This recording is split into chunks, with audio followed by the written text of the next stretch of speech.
Hello, my littles. Welcome to Mammy's Corner. I'm Mammy. You know what you got to do. Let's do our affirmations. Are you ready? Here we go. I am loved. You are loved. God loves you, and so do I. All right, say it again. I am loved. Yes, you are. Next one. Are you ready? I am good. Yes, you are. I am good. You are good.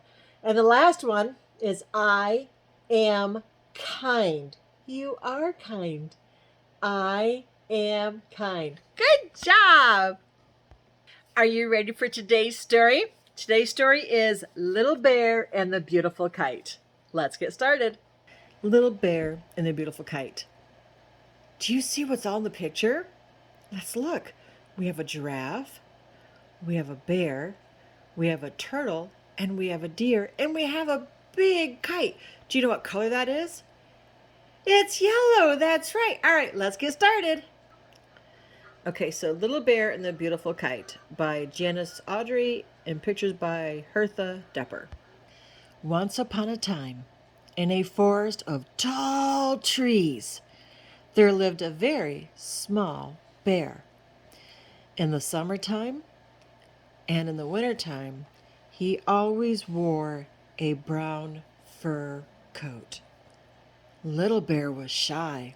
He would never look left and he would never look right. He would never look up. He always looked down.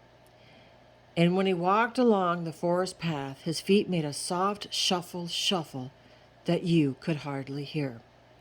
Hey, do you know your left and your right and up and down? Oh, that's awesome. All right, let's continue. Ready? One day there was a party in the forest. The big animals invited Little Bear to come too. Is that exciting to go to a party? Now, Gerald Giraffe brought a surprise to the party. A beautiful yellow kite that he had made himself. Look at that. Everybody cheered when they saw it. Harold the hippopotamus just happened to have a ball of string with him. How awesome! And Mr. and Mrs. Deer hurried home for some bright colored rags to make a tail. Even Grandfather Elephant was excited. There he is. Look at that. Are you excited to hear what happens? I hope so. Little Bear arrived at the party late. He was so shy that he hid behind Grandfather Elephant's chair and looked down at the ground without speaking to anyone. Oh. Here's the kite tail, called Mrs. Deer. Isn't it a nice bright one? What do you think? Is it bright?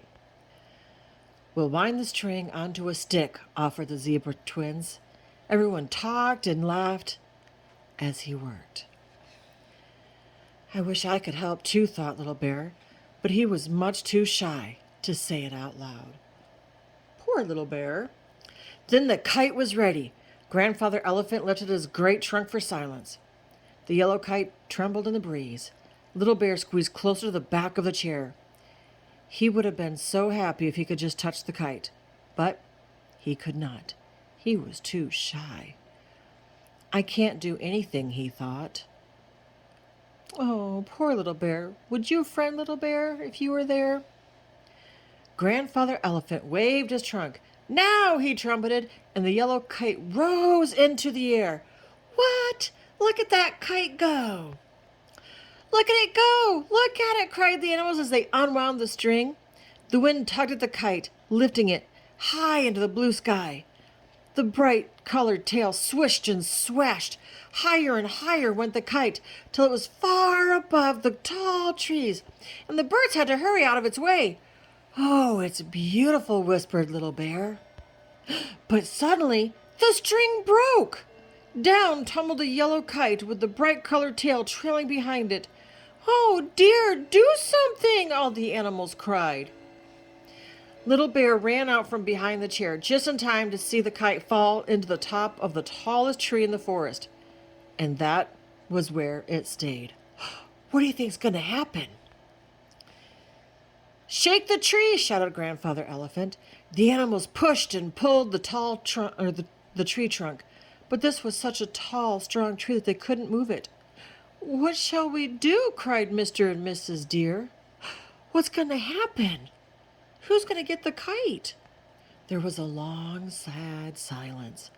Little Bear didn't look to the right or to the left. He didn't look up.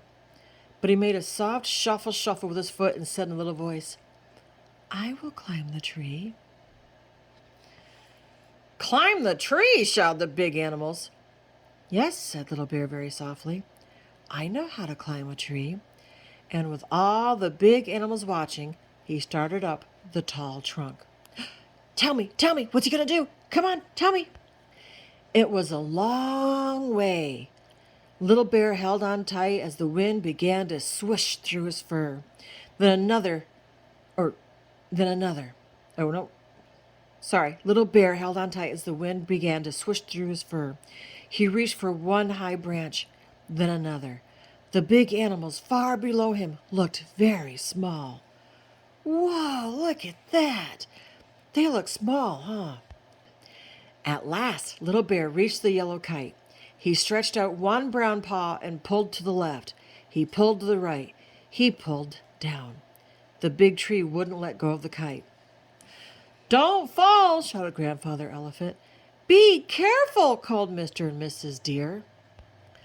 Little Bear pulled again, and this time the tree let the kite go. Then Little Bear started down the tree, holding the kite in one paw and clinging to the tree trunk with his other paws. When he was nearly at the bottom, Grandfather Elephant grasped him with his trunk and swung him smoothly to the ground. All the big animals cheered. "Hooray for Little Bear!" they cried. "He saved the kite!" "You are the only one who could do it," exclaimed Grandfather Elephant. "Aren't you proud, Little Bear?" You think he's proud? Little Bear was very proud. He was so proud that he forgot to be shy. He held the beautiful kite carefully and he looked to the left, then he looked to the right, and then Little Bear looked up. The end. I hope you liked the story today. Don't forget to subscribe and be prepared for the next reading that I do. Now, what did you learn from this? Isn't it nice to be involved in a party? You don't have to always be shy. Be the wonderful, good, kind person that I know that my littles are. All right, thanks for watching. Until next time, Mammy loves you.